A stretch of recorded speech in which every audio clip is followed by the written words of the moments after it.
ব্যানার্জি আমাকে বললেন, আমরা এখন ইলেকশনে ব্যস্ত আছি, আপনি পরে আসুন বা আপনি বাইরে গিয়ে বসুন। আমি বাইরে বসে থাকি প্রায় 2.5 ঘন্টা নাগাদ। 2.5 ঘন্টা পরে আমাকে ডাকা হলো, আমাকে ডেকে বলা হলো, কি হয়েছে বলো। আমি বললাম, স্যার আমাদের বাড়িতে কালকে কিছুজন গিয়ে আমার বাবা মাকে জ্বালিয়ে দিয়েছে, তারপরে আমি আপনার কাছে এই কমপ্লেনটা দিতে এসেছি। ওনারা বললেন, আমরা এখন নিতে পারবো না, আমরা এখন ব্যস্ত আছি, তুমি চলে যাও। তার পরবর্তী ক্ষেত্রে 13ই মে ঘটনা ঘটে। তার পরবর্তী ক্ষেত্রে আমি আমি আমার বাবা মা মারা যাওয়ার পরে আমি নিজে থেকে আমি আমার বাবা মার দেহ সৎকারের জন্য, আমি হচ্ছে প্রথম সন্তান যার বাবা মার দেহ নেওয়ার জন্য হাইকোর্টে মামলা ফাইল করি। তৎকালীন অনারেবল জাস্টিস তীর্থঙ্কর ঘোষ, তপব্রত চক্রবর্তী, তিনি আমার বাবা মার দেহ ফিরিয়ে দেওয়ার ব্যবস্থা করেন এবং তাতে সম্পূর্ণভাবে যাতে হয় তার ব্যবস্থা করে দেন। তার পরবর্তী ক্ষেত্রে আমি আমার বাবা মার দেহ আনি এবং সৎকার্য করি। আমার একটাই কোশ্চেন, সেই সময় আমার বাবা মার দেহ সৎকারের জন্য এতগুলো পুলিশের বন্দোবস্ত করতে পারলেন তৎকালীন সরকার। আমার বাবা মা যতক্ষণ বেঁচে ছিলেন তৎকালীন করে একটা পুলিশ বাহিনী ছিল না। ইলেকশন হয়ে গেল, ইলেকশন চলে গেল, যেই মানুষগুলো হারিয়ে গেছে তারা কখনো ফিরে আসছে না। তাহলে যখন কোনো ইলেকশন হচ্ছে আমাদের জন্য, আমাদের ভালো থাকার জন্য যে ইলেকশন হচ্ছে, সেখানে কেন এত মানুষ মারা যাবে?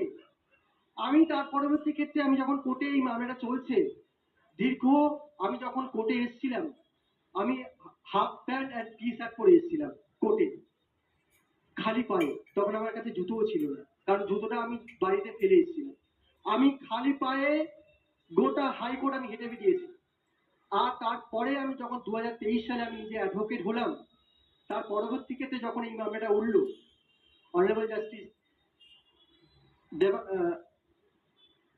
রাজশেখর মান্ত্রার বেঞ্চে, তিনি যখন দেখছেন যে কি ইনভেস্টিগেশন হয়েছে, তখন তিনি দেখছেন যে কিভাবে পুলিশ ইনভেস্টিগেশন করে।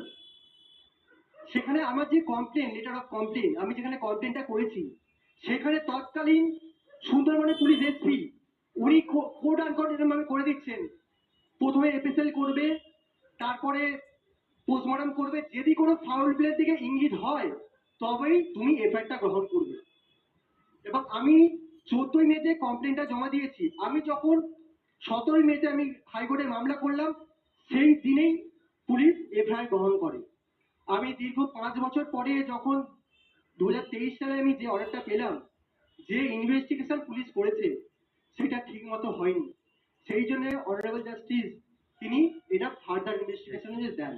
আমি সেটা মাথা পেতে নিই, কারণ একজন ভিকটিম হিসেবে আমি জানি একজন বাবা মা বা যাদের প্রিয়জনরা হারিয়ে যায় তারা কি ব্যথা নিয়ে কোর্টে আসে, কোর্টে পৌঁছায়। আমি আজ পর্যন্ত বাড়িতে যাই, সকালে যাই, বিকেলে চলে আসি, আমি থাকতে পারি না। কিন্তু যারা এই ঘটনার সঙ্গে প্রত্যক্ষ যুক্ত তারা এখনো বহাল তবিয়া করে বেড়াচ্ছে। যে বিদ্যুৎ হালদার, যারা প্রত্যক্ষভাবে যেখানে জড়িত তারা এখনো গ্রামে বসবাস করছে। তৎকালীন শাসক চল তারা প্রত্যক্ষভাবে মদত দিয়ে গেছে। অভিজিৎ ব্যানার্জি যিনি এইবার আমার মামলা ওসি ছিলেন, তিনি তাদের সঙ্গে দেখা করতে গেছেন। একদম দীপঙ্কর, সেই জন্য আমরা বলি যে শুধু নেতা নয়, দলদাস, পুলিশ, এই যে কটা ঘটনার সঙ্গে যুক্ত আছে তাদেরও সমানভাবে শাস্তি প্রয়োজন, সমানভাবে। কারণ এটা পুরো একটা নেক্সাস চলেছে। কিন্তু ধন্যবাদ তোমায়। আমরা দেখুন, সিপিএম, বিজেপি, তৃণমূল বলে নয়, এই রাজনৈতিক সংস্কৃতিটার অবসান হোক, এইটা চাই। তার কারণ এটাই হচ্ছে এই রাজ্যের সব থেকে বড় অসুখ, যেটা দশকের পর দশক ধরে ক্রমশ তার শিকড় ছড়িয়েছে। ধন্যবাদ তোমায়। দেখুন।